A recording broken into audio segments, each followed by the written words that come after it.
निहारा जिसने भी प्रभु जी को आकर, उठती है गूंज मन में धन्य शरण पाकर। निहारा जिसने भी जैसे झलकती है दर्पण में ये सूरत, मन में वसी है वैसे प्रभु जी की ये मूरत। पलक चाहे बंद भी हो आती है नजर, उठती है गूंज मन में धन्य शरण पाकर।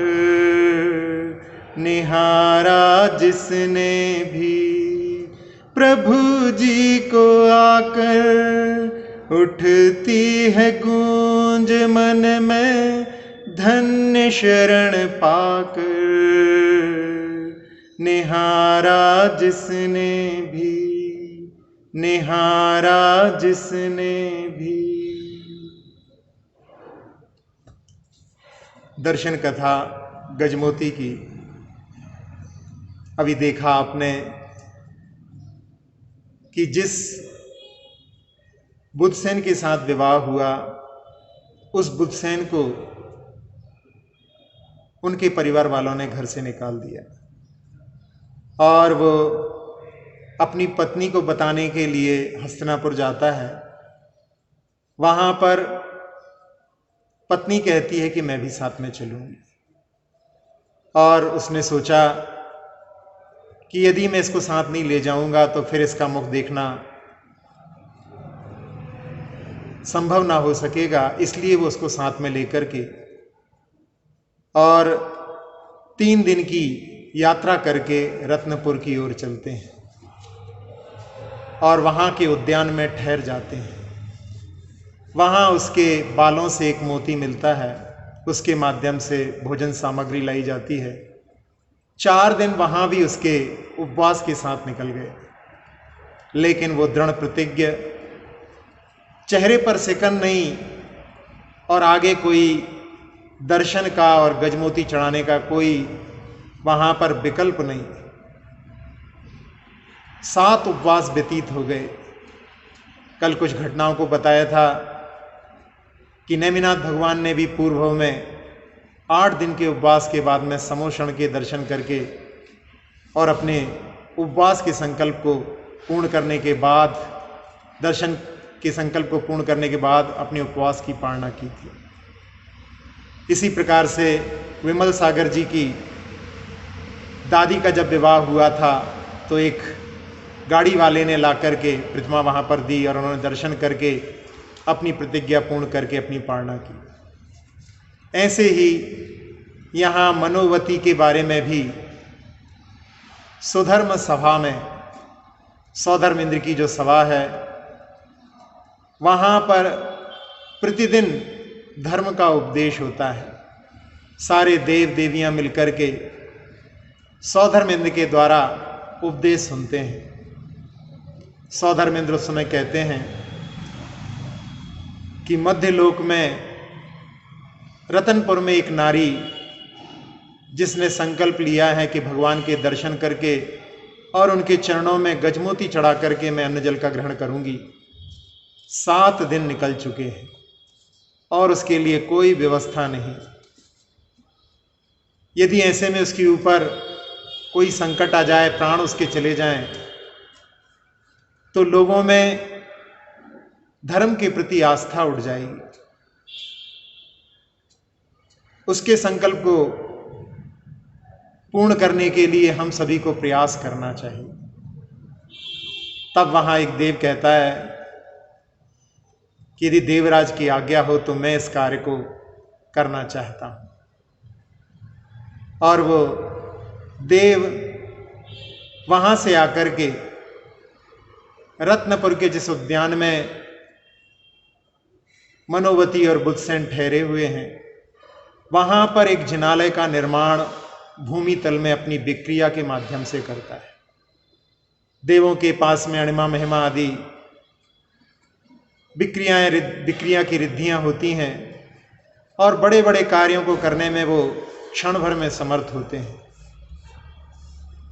और उसने उसके ऊपर उसका जो नीचे उतरने का मार्ग था उसको एक पत्थर से ढक दिया, थोड़ा सा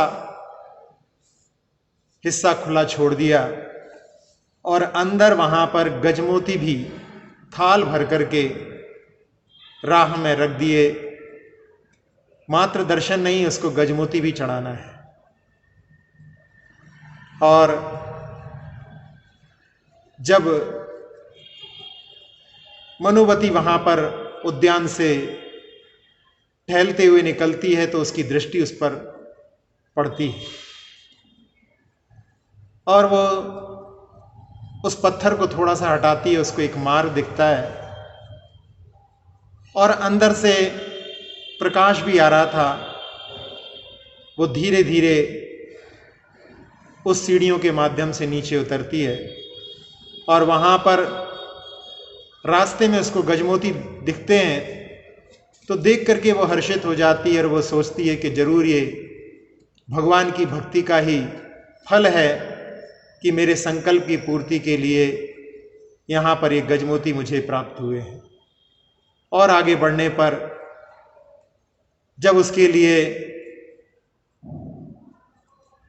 समोषण दिखाई देता है, वेदी दिखाई देती है, गदगद होकर के आंखों में आंसू, पूरे शरीर में रोमांच, बड़ी दुर्लभता से उसको जिनेंद्र भगवान के दर्शन प्राप्त हुए और वो चरणों में वहां पर गजमोती चढ़ाती है। गजमुक्ता चोखे बहुत अनोखे, लख निर्दोखे पुंज धरूं, जिन पूज रचाऊं हर्ष बढ़ाऊं, मंगल गाऊं भक्ति करूं, श्री जिनवर वंदु मन आनंदु, भव दुख दंदु चितहारी, श्री जिनवर बंदु मन आनंदु, भव दुख हंदु चितधारी, जिन वंदु चावम भव दुख छोड़ू, शिव सुख जोड़ू सुखकारी। बड़े गदगद होकर के भगवान के चरणों में वो गजमुक्ता के पुंज का अर्पण करती है और बार बार परिक्रमा देते हुए हर्षित होकर के बड़े उत्साह के साथ में उसने अपनी आराधना पूर्ण की। और जब वो उस जिनालय से बाहर निकलने लगती है तो जैसा पहले बताया था कि भूयात पुनर्दर्शन की भावना, कि भगवान आपके पुनः दर्शन हो, ऐसी भावना से भक्त अपने भगवान से दूर जाता है।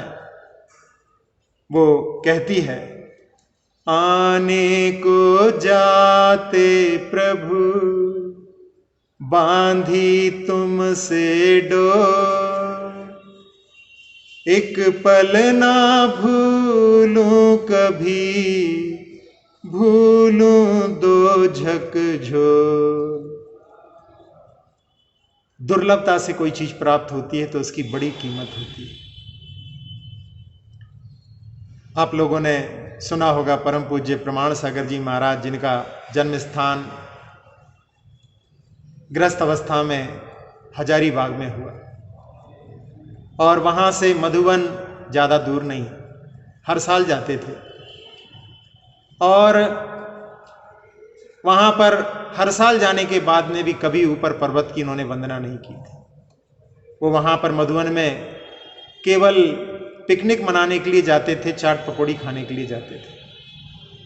और जब उन्होंने आचार्य श्री से व्रत ले लिया, फिर दीक्षित हो गए, और उसके बाद में फिर यहाँ मध्य भारत से उस सम्य शिखर की यात्रा के लिए जब गए और जाकर के उन टोंकों की वंदना की, जितनी दुर्लभता से उनको वो प्राप्त हुए थे, उसका उतना ही ज़्यादा आनंद उनके लिए उस समय में आया हो।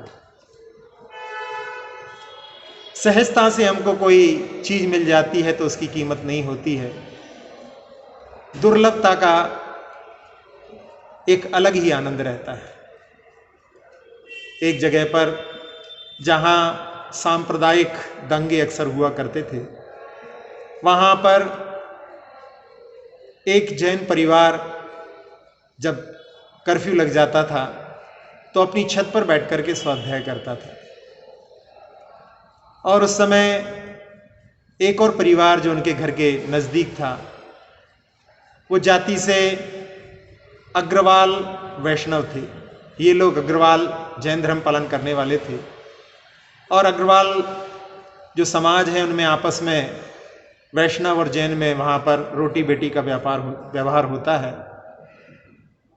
तो यहाँ पर वो सब लोगों को स्वाध्याय करते हुए देखता, और एक बालक उसके मन में कि इन लोगों का समय अच्छी तरह से व्यतीत हो जाता है, हम लोग दुकान बंद हो जाने से कुछ नहीं कर पाते। तो एक दिन वो अपनी छत चूँकि जुड़ी हुई थी, वहाँ से वो यहाँ पर आ गया, और उसने स्वाध्याय में जो विषय चल रहा था उस विषय में कुछ प्रश्न किए, और उन प्रश्नों को जो स्वाध्याय करने वाले थे, बड़े अच्छे से स्वाध्याय करने वाले थे, प्रौढ़ स्वाध्यायी थे, और उन्होंने उसकी सारी शंकाओं का समाधान बहुत अच्छी तरह से कर दिया। उसको बहुत आनंद आया, और प्रतिदिन वो स्वाध्याय में बैठने लगा। धीरे धीरे प्रसंगों को उसने समझा, और उसको कई प्रसंगों में ऐसा लगा कि जहाँ पशु पक्षी भी इस अहिंसा धर्म का पालन करते हैं, तो एक दिन उसने प्रश्न कर ही लिया, क्या मैं जैन धर्म का पालन कर सकता हूँ? तो उन्होंने कहा कि तुम तो इसको बहुत अच्छे से कर सकते हो। तुम्हारी माँ जिस घर से आई है वो जैन कुल से ही आई है। यहाँ पर जरूर तुम लोग वैष्णव धर्म का पालन करते हो, यदि तुम जैन धर्म का पालन करना चाहो तो तुम्हारे लिए कोई बाधा नहीं। और उसने उसी दिन से जैन धर्म का पालन करना प्रारंभ कर दिया। धीरे धीरे सारा घर उनका धर्म में अच्छी तरह से संलग्न हो गया। उसका एक छोटा सा बच्चा था जो लगभग 4-5 साल का था, और अपने पिता को वो आराधना करते हुए देखता था, तो उसके मन में भी इच्छा होती थी कि मैं भी भगवान को स्पर्श करूं, भगवान के ऊपर जल की धारा छोड़ूं। तो उसने एक दिन पूछा कि ये मेरा लड़का, तो उन्होंने बताया कि 8 वर्ष की इसकी सीमा है, 8 वर्ष के बाद में ये भगवान के अभिषेक करने के पात्र हो जाएंगे, उस पात्रता को प्राप्त कर लेंगे। तो बच्चे को उन्होंने, जो कहता था कि पिताजी मुझे भी करना है, मुझे भी करना है, और उन्होंने एक दीवार पर एक निशान लगा दिया कि सोचा 5 साल का है तो इतना बड़ा है, 8 साल में कितना बड़ा होगा, ऐसी एक लाइन ऊपर खींच दी, और उस बच्चे से कह दिया कि जब तुम इतने बड़े हो जाओगे तो तुम भगवान को छू भी सकोगे और अभिषेक भी कर सकोगे। और वो बच्चा प्रतिदिन अपने स्कूल से जब भी लौट करके आता था तो उस लाइन के नीचे खड़े होकर के कि मैं कब इतना बड़ा होऊंगा, कब इतना बड़ा होऊंगा, मुझे कब भगवान को छूने मिलेगा, ऐसी भावनाओं के साथ में उसके प्रतिदिन व्यतीत हुए। और जिस दिन वो 8 वर्ष का हुआ, उसके पिता ने बड़े गाजे बाजे के साथ में उसको जनालय के लिए लेकर के गए, और वहाँ पर उसने शुद्ध वस्त्रों को पहन करके भगवान का अभिषेक किया, भगवान के चरणों को स्पर्श किया। तो उसके शरीर में, पूरे शरीर में रोमांच था। जिसने भी देखा, जैसा आनंद उसके लिए प्राप्त हुआ था, वैसा रोज को अभिषेक करने वालों के लिए वैसा आनंद की प्राप्ति नहीं होती। तो दुर्लभता से कोई चीज मिलती है, उसका बड़ा महत्व होता है। हम लोग अपने बच्चों के लिए जब वो 8 वर्ष के हो जाएं, एक जगह भी देखा भी था, कई लोगों ने दिखाया था कि व्हाट्सएप पे पुणे में किसी परिवार में जब बच्चा 8 साल का हुआ तो बड़े अच्छे से घोड़े पर उसको लेकर के गए और वहाँ पर सारे मित्रों को बुलाया गया था। सारे लोग बड़े उत्साह के साथ में नृत्य करते हुए उसको 8वें वर्ष में वहाँ पर जिनालय में लेकर के गए, फिर उसने आराधना की। तो ऐसी दुर्लभता से जो चीज प्राप्त होती है उसका बड़ा महत्व होता है। यहाँ पर मनोवती का वो संकल्प 8वें दिन पूर्ण हुआ और उसने अपनी पारणा की। लेकिन उसके पहले उस देव ने सोचा कि ये इतनी धर्मनिष्ठा से जुड़ी हुई नारी है, अपने घर से दूर, इसके लिए कोई भी आय का साधन नहीं, और उसने उनके लिए कुछ मैं कर सकूं, ऐसी भावना से उसने जैसे ही मनोवती जिनालय के बाहर निकलने वाली थी, उस सीढ़ी के बाहर उसने 2 मोतियों को, दिव्य मोतियों को वहां पर रख दिया। कहा जाता है धम्मो मंगल मुखिट्टम अहिंसा संयमो तवो देवावि तस्य प्रणमंती जस धम्मे सयामणो, कि जिसके मन में अहिंसा धर्म है उसके लिए देवता भी प्रणाम करते हैं, देवता भी उसके लिए सहकारी हो जाते हैं। और जैसे ही मनोवती ने चरण अपना बाहर रखा और चरण के पास में ही वो 2 मोती उसको दिखे, तो बड़ी उत्सुकता के साथ में उसने आगे बढ़कर के एक मोती को अपने हथेली में उठा करके देखा। गजब की चमक थी, पहली बार जिंदगी में ऐसे मोती को उसने अपने हाथ में उठा करके देखा था। लेकिन उसके साथ में एक अतिशय वहां पर घटित हुआ कि जिस मोती को उसने अपने हाथ में उठाया था, दूसरा मोती अपने आप उछल करके उसके हाथ में पहुंच गया। वो मोती 2 ऐसे जोड़ियों के मोती थे, एक नर मोती था, एक मादा मोती था। और उनकी विशेषता ये कि कितनी भी दूर उनको कर दिया जाए, अर्धरात्रि में भले ही कितने ही पहरे में रखा जाए, अर्धरात्रि में जहां पर मादा मोती होता वहां पर नर मोती अवश्य ही पहुंच जाता। जब ऐसे मोतियों को और उसके रहस्य को उसने समझा तो बड़ी ही हर्षित होकर के कि ये जिनेंद्र भगवान की भक्ति का प्रासाद हमारे लिए प्राप्त हुआ है। और उसने अपनी पारणा पूर्ण करने के बाद अपने पति बुद्धसेन से पूछा, आप प्रतिदिन नगर में जाते हैं, कुछ व्यापार आदि की बात वहां पर जमी क्या? तो कुंवर बुद्धसेन ने कहा कि यहां पर कोई अपना परिचित नहीं है और मेरा पुण्य कर्म क्षीण है। यदि मेरा पुण्य कर्म होता तो मुझे अपने घर से ही क्यों निकाला जाता? उस समय मनोवती कहती है कि मैंने पहले ही आपसे कहा था कि पिता के घर में रह करके वहीं पर कुछ धन लेकर के आप व्यापार करिए, लेकिन आपने कि ससुराल में मुझे नहीं रहना है और आप इतनी कोमल प्रकृति के हैं कि कोई देख करके आपको कोई भारी काम भी नहीं करा सकता। अब आप ऐसा करिए, मैं आपको जैसा कहती हूं आप वैसा करिए।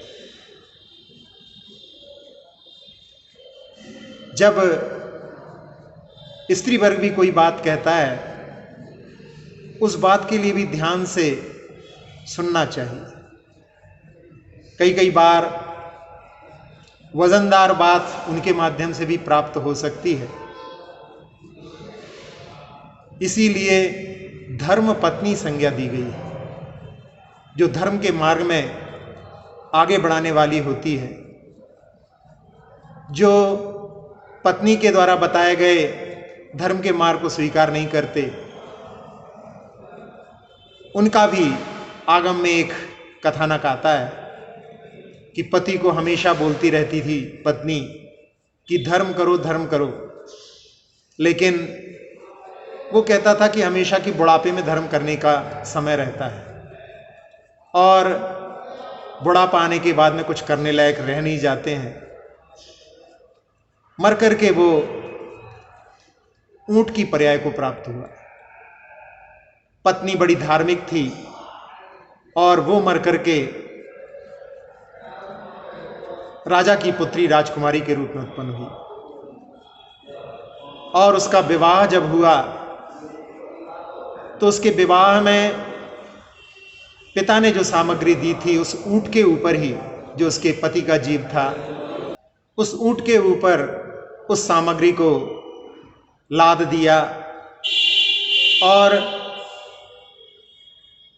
जब उसकी विदा हुई तो राजकुमारी रुदन करने लगी। अपने माता पिता के घर से जब ससुराल कोई कन्या जाती है तो जिनके साथ में इतने समय का संबंध रहा और एक अनजान जगह पर जाने के लिए जब तैयार होती है तो स्वाभाविक रूप से रुदन की स्थिति वहाँ पर निर्मित होती है और उसको सुन करके उस ऊंट के लिए जाते स्मरण हो जाता है कि ये तो पूर्व में मेरी पत्नी थी। और थोड़ा तो वो चलता है और बीच रास्ते में वो आगे बढ़ने से मना कर देता है। उसको खींचते हैं, हंटर भी मारते हैं वो, लेकिन आगे नहीं बढ़ता। आवाज करता है, चिल्लाता है, लेकिन वो आगे नहीं बढ़ता। और उसकी आवाज को सुनकर के यहाँ राजकुमारी के लिए भी एहसास हो जाता है कि ये मेरे पति का जीव है और वो समझ जाती है और उस समय सब लोगों से कहती है कि मैं सूट को चला सकती हूँ, आप सब लोग दूर हो जाएं। और एक कनात बांध करके चारों ओर उसको समझाती है कि तुम जो रुदन कर रहे हो या चिल्ला रहे हो, मैं समझ गई हूं कि तुम ही मेरे पूर्वों के पति थे, लेकिन अब इस प्रकार से चिल्लाने से कोई लाभ होने वाला नहीं है। यदि इस समय मैं किसी से कहूंगी कि ये मेरा पति था तो सब लोग हंसेंगे, लेकिन अब भी तुम्हारे पास में धर्म ध्यान करने के लिए साधन है। इस पशु पर्याय में भी तुम धर्म ध्यान कर सकते हो और मैं तुम्हारे धर्म ध्यान में निमित्त बन सकती हूँ यदि तुम चाहो तो। इसलिए यहाँ से चुपचाप चलो और वहाँ पर मैं तुम्हारे लिए धर्म ध्यान के सभी साधन अच्छे से जुटवा दूंगी। उस ऊँट को समझ में आया और बाद में उसने वहाँ पर अणुव्रतों के साथ में अपने देह का त्याग किया। तो पत्नी की बातों को, जो धर्म पत्नी है, धर्म के मार्ग पर लगाने वाली होती है, उसकी भी बातों में यदि वजन हो तो उसको स्वीकार करने में किसी को पीछे नहीं रहना चाहिए। जब राम लक्ष्मण सीता जंगल में निवास करते हुए विचरण कर रहे थे तो एक वनमाला नाम की एक कन्या के पिता राजा पृथ्वीधर के नगर में वो पहुंचते हैं और वहाँ जब चर्चा में बैठे हुए थे तो एक दूत आकर के संकेत देता है कि हम राजा अनंतवीर के पास से आए हैं। और राजा अनंतवीर बड़ा राजा था, उसके अंदर में रह करके उसके शासन में ही ये पृथ्वीधर राजा राज्य करते थे। और उन्होंने कहा कि राजा भरत के साथ में युद्ध होने वाला है, इसलिए आपको सेना के साथ में वहां पर आना है। उस समय में राम लक्ष्मण ने पूछा उससे कि भरत से युद्ध का कारण क्या है। तो उस दूत ने कहा कि राजा अनंतवीर ने एक दूत भेजा था उनके यहाँ कि आपको हमारे शासन को स्वीकार करें, अन्यथा आप अपने राज्य से कहीं दूर चले जाएं। उस समय में शत्रुघ्न ने उस दूत का अपमान करके उसको लज्जित करके वहां से भेजा। तब राजा पृथ्वीधर ने कहा कि हम लोग शीघ्र ही आपके यहाँ पर पहुँचते हैं, और उस दूत को वहाँ से सम्मान के साथ में विदा किया। इधर राम लक्ष्मण सीता वहाँ पर ठहरे हुए थे। राम लक्ष्मण ने उन राजा से कहा कि हम आपके पुत्रों के साथ में वहाँ पर जाएंगे, आपको जाने की आवश्यकता नहीं। और वो एक रथ में बैठ कर के उस राजा के नगरी नंद्यावर्त की ओर गमन करते हैं। तो उस समय में सीता कहती है कि वैसे मुझे आप लोगों के बीच में नहीं बोलना चाहिए, लेकिन फिर भी मैं कहूँगी कि राजा अनंतवीर की तुलना में भरत की शक्ति उतनी नहीं है। उस बात को सुनकर के लक्ष्मण कहते हैं कि मैं कल ही तुम्हारे लिए अणुवीर के, जो अनंत वीर है उसको अणुवीर के बांध करके दर्शन कराता हूं। तो उस समय में श्री राम कहते हैं कि सीता सही कह रही है, और उनके बीच में कोई युद्ध विराम का भी कोई रास्ता नहीं रह गया है, क्योंकि शत्रुघ्न ने उनके घोड़ों और ऊंटों को, हाथियों को भी चुरा लिया है। तो हमें गुप्त रूप में उनकी सहायता करना चाहिए। जो मेघ रात्रि में बरसते हैं वो दिन में कोई कार्य को बाधा उत्पन्न नहीं करते और अपना कार्य भी रात्रि में कर लेते हैं। ऐसे ही अच्छा मित्र वो माना जाता है जो सामने प्रकट ना होकर के भी सहायता करता रहता है, और वो लोग जाकर के वहाँ पर सहायता करते हैं। लेकिन यहाँ जो प्रसंग लिया गया है कि जब बात में वजन हो तो स्त्री की बात को भी स्वीकार करना चाहिए। ऐसे ही मंदोदरी के जीवन में, मंदोदरी रावण की पत्नी थी, और एक बार रावण की बहन चंद्रनखा, जिसको कि लोग लौकिक में शूर्पणखा जानते हैं, उसका अपहरण खरदूषण ने कर लिया। उस समय में इंद्रजीत आदि उस खरदूषण से युद्ध करने के लिए जाते हैं, लेकिन कोई भी उसको वापस लाने में समर्थ नहीं होता। उस समय में रावण कहीं बाहर गया हुआ था, और जब वो लौट करके आता है तो उस समय में बड़ा क्रोधित होता है, और मंदोदरी उसके लिए समझाती है कि वो खरदूषण भी बहुत शक्तिशाली विद्याधर है, उसके पास में भी अच्छी मात्रा में सेना है, और हमें अपनी कन्या का, हमारी अपनी बहन का कहीं ना कहीं तो विवाह करना ही है, और उसको मिलाने से हमारी शक्ति बढ़ेगी। जब ऐसी बात कहती है तो उस समय में रावण कहता है कि वैसे मैं शक्ति में उससे कम नहीं हूँ, उसको मैं जीत सकता हूँ, लेकिन तुम्हारी बात में वजन है, इसलिए मैं इस बात को स्वीकार करता हूँ। तो यहाँ मनोवती उस बात को सुनकर के कि कोई भी कार्य करने में समर्थ नहीं है पति, इसी बीच में एक और बात याद आ रही है कि दुर्लभता से जो दर्शन होते हैं, हम लोग ब्रह्मचारी अवस्था में दक्षिण की यात्रा पर गए थे, और एक क्षेत्र है कुंदाद्री, जहां पर आचार्य कुंद महाराज ने अपनी साधना की है। उस पर्वत के नीचे 6-7 किलोमीटर दूर पर एक गांव है। हम लोग अपने रास्ते में कुछ विलंब हो गया और संध्या में ना पहुंच करके रात्रि हो गई, 8-1 बज गए थे, और उसका रास्ता भी ऊबड़ खाबड़ था, गाड़ी वहां तक जाने में समर्थ नहीं थी, और रात्रि का समय वहां पर कोई भी प्रकाश की भी व्यवस्था नहीं थी। तो ऐसी परेशानी थी कि हम वहां पर कैसे दर्शन करने जाएं। आगे हम लोगों को निकलना था, वहां पर रुकने की भी कोई व्यवस्था नहीं थी। तो वहां पर उस छोटे से गांव में एक लड़के को देख करके और हमने उससे बात की। उसका नाम सचिन था। वो कभी जॉब के लिए मध्य प्रदेश में इंदौर में भी रह चुका था, तो उसको हिंदी भी अच्छी आती थी, इंग्लिश भी बोल लेता था।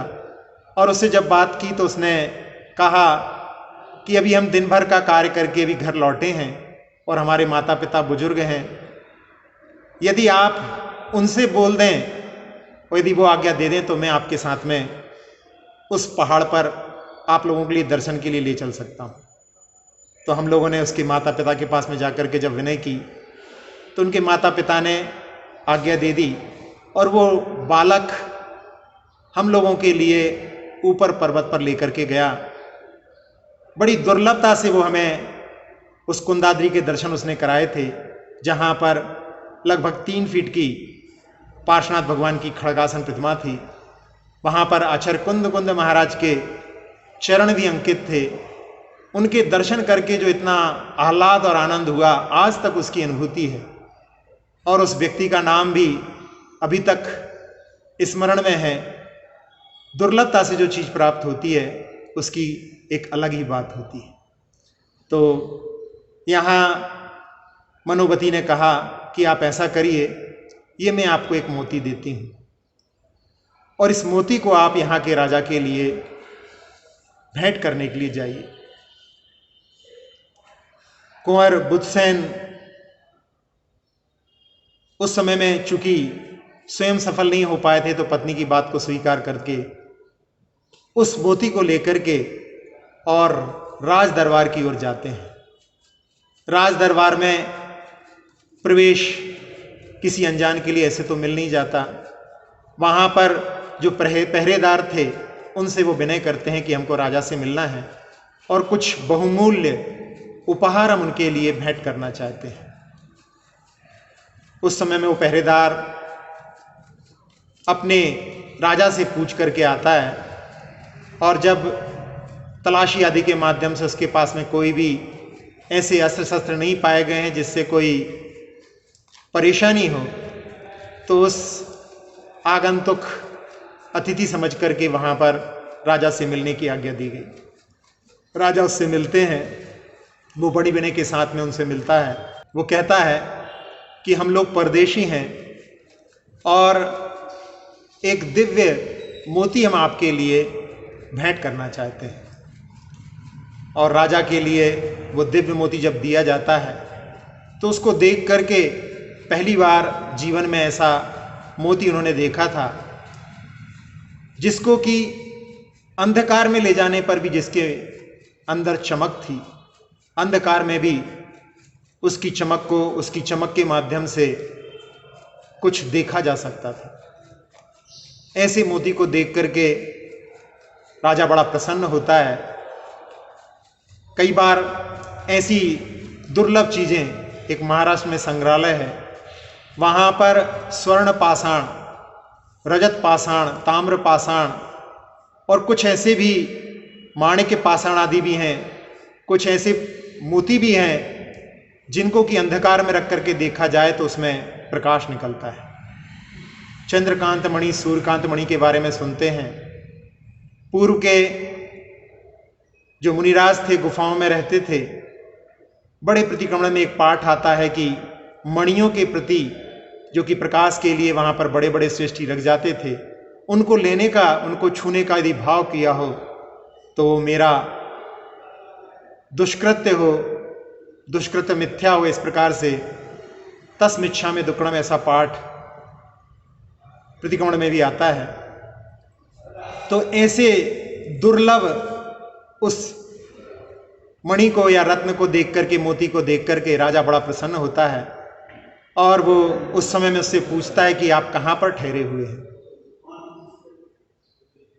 तो बुधसेन कहते हैं कि हम यहाँ नगर के उद्यान में ठहरे हुए हैं। राजा कहता है कि आप तो हमारे राज्य के अतिथि हैं और आपको इस नगर में ही हम आमंत्रित करते हैं। आप हमारे जो अतिथि निवास है, एक बड़ी कोठी के रूप में वो वहाँ पर कहता है और निर्देश करता है अपने सेवकों को कि इनको सम्मान के साथ में उस अतिथि गृह में ठहराया जाए।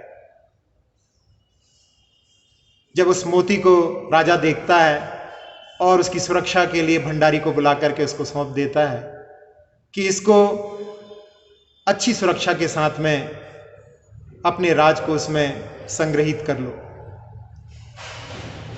और जो अभी उद्यान में ठहरे हुए थे अब चल कर के उस अतिथि निवास बड़ी हवेली में पहुंच गए हैं और लौट करके वो अपनी सारी घटना मनोवती के लिए सुना देते हैं। मनोवती सुन करके बड़ी प्रसन्न होती है और वहाँ से चल करके उस अतिथि निवास में रहने लगते हैं। इधर अर्धरात्रि में जो घटना घटती है, जैसा कि इस मोती का स्वभाव था, वो मादा मोती के पास में, जो कि मनोवती के पास में था, वो नर मोती बड़े पहरे के बीच में से भी निकल करके आ जाता है।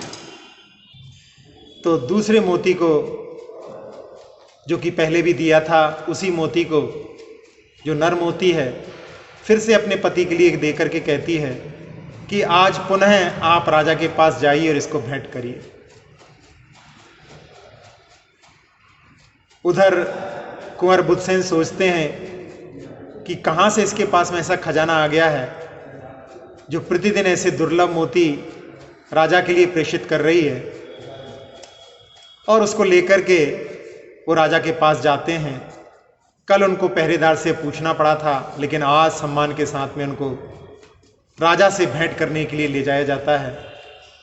और अभिवादन के बाद में वो अपना मोती राजा के लिए भेंट करते हैं। राजा पुनः वैसे ही मोती को देख करके बड़े प्रसन्न होते हैं कि चलो जोड़ी मिल गई, क्योंकि बहुत सारे कार्यों में दो मोती की आवश्यकता होती है। और वो समय में भंडारी को बुलाते हैं। राजा कहते हैं कि इस मोती को ले जाने के पहले उस मोती को लेकर के आओ। और जब भंडारी अपने खजाने को खोलते हैं, जिस मंजूषा में उसको रखा था, बड़ी दुर्लभता के साथ में प्राप्त होने वाली चीज़ को बड़े संभाल करके रखा था, और जब उसको खोल करके देखते हैं तो उसमें मोती को नहीं पाने पर वो घबरा जाते हैं। मैं कैसे राजा से जाकर कहूँ कि इसमें मोती नहीं है, लेकिन राजा की आज्ञा का पालन करना तो जरूरी है। डरते डरते, सहमते सहमते वो आकर के बड़े मुश्किल से उस बात को कहते हैं कि राजन, वो मोती तो उसमें नहीं है। सुन करके राजन बड़े क्रोधित हो जाते हैं कि इतनी सुरक्षा के बाद में, जबकि कोई भी यहाँ पर प्रवेश नहीं कर सकता, वो मोती कहाँ जा सकता है। और उस समय में कि इसमें हमारी कोई कमी रह गई है या लगता है कि तुम्हारी कोई चाल है।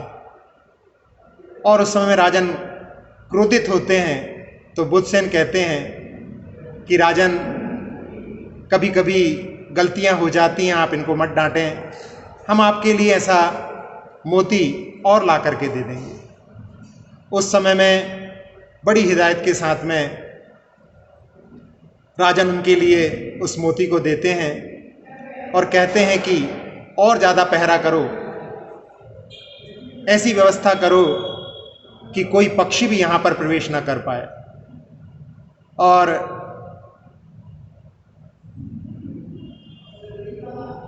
बुधसेन पुनः लौट करके आ जाते हैं। यहाँ बुधसेन के लिए कि कल कोई विशेष बात मैं तुम्हारे लिए बताऊंगी, वो रात में शयन करते हैं और पुनः वो मोती वहाँ से वापस आकर के एकत्रित हो जाते हैं। दूसरे दिन बुधसेन के लिए दोनों मोती देकर के मनोवती कहती है कि आज जाकर के राजा को इसका रहस्य बता देना। यहाँ हस्तिनापुर से जब सुबह उठने पर परिवार वाले देखते हैं कि यहाँ पर मनोवती नहीं है और दामाद साहब जो आए थे वो भी चले गए हैं, तो सारा घर खोजते हैं कि कहाँ पर चले गए। और बाद में द्वार खुला देख करके वो समझते हैं कि रात में यहाँ से चले गए हैं। सेठ जी कहते हैं, जरूर तुम लोगों ने कुछ बोला होगा, उसके कारण में हमारा दामाद यहाँ से चला गया है। और जब उनके शयन स्थान पर आभूषणों को देखते हैं तो उस समय में वो कहते हैं कि हमारा दामाद बड़ा चोखा है, उसने ससुराल की दौलत को ठुकरा दिया है, वो अपने बाहुबल पे विश्वास रखता है, उसके माध्यम से वो धन का अर्जन करना चाहता है। और उनकी खोज में वो चारों ओर अपने सेवकों को भेजते हैं, लेकिन उनके हाथ में ये नहीं आए हैं, इसीलिए रत्न पर पहुंच चुके। और जब दूसरे दिन फिर दोनों मोती को लेकर के बुधसेन राजा से मिलने जाते हैं और वहां जाकर के पुनः उनके लिए एक मोती देते हैं। उसके बाद में फिर भंडारी को बुला करके उस मोती को लाने के लिए कहा जाता है, और इस बार भी जब वो खोलता है और उसमें मोती को नहीं पाता तो सोचता है कि आज तो मेरी खैर नहीं, आज तो ऐसा लगता है कि मुझे जेल जाना पड़ेगा, कहीं राजा के कोप के कारण मृत्युदंड प्राप्त ना हो जाए। डरते डरते वो राजा के पास में पहुंचता है और पुनः उसकी सूरत देख करके ही राजा समझ जाते हैं कि आज भी क्या वही मनहूस खबर सुनाने वाले हो। उस समय में वो कहता है कि महाराज बिल्कुल वैसा ही हुआ, कल जैसा ही आज ये भी मोती यहाँ पर नहीं है। उस समय में राजन क्रोधित होकर के कहते हैं कि ये तो तुम्हारी चाल ही लगती है, पक्का विश्वास हो चुका है, और राज खजाने में भी चोरी करने वाला कोई व्यक्ति हो तो उसके लिए तो मृत्यु दंड की ही सजा योग्य है।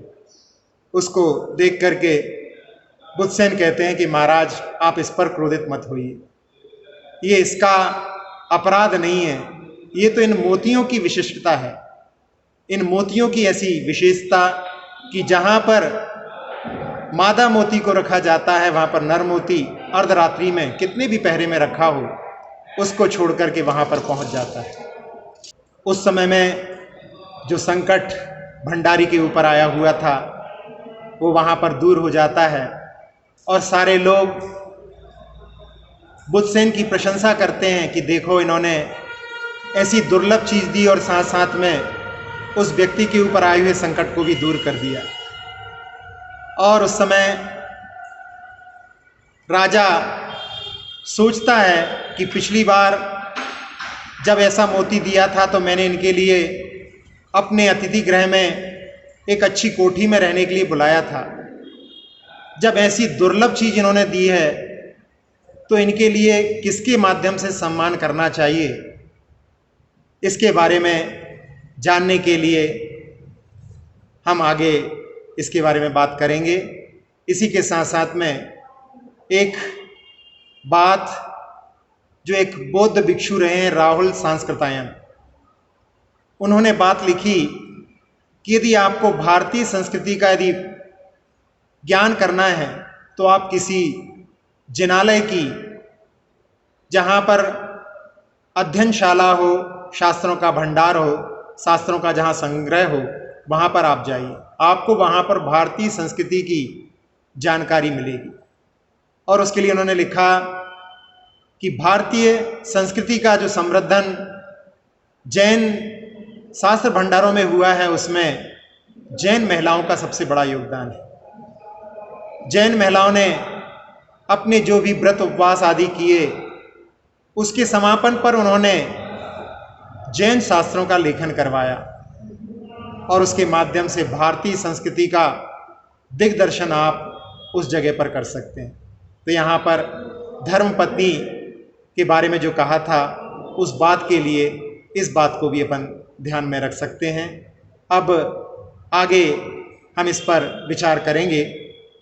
निहारा जिसने भी प्रभु जी को आकर, उठती है गूंज मन में धन्य शरण पाकर। निहारा जिसने भी, नहीं आप जैसी जग में कोई है दूजी शरणा।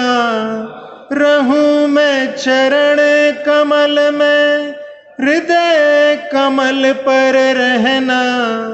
नाता जन्म जन्म का नहीं इस जन्म भर, उठती है गूंज मन में धन्य शरण पाकर निहारा जिसने भी प्रभु जी को आकर उठती है गूंज मन में धन्य शरण पाकर निहारा जिसने भी निहारा जिसने भी निहारा जिसने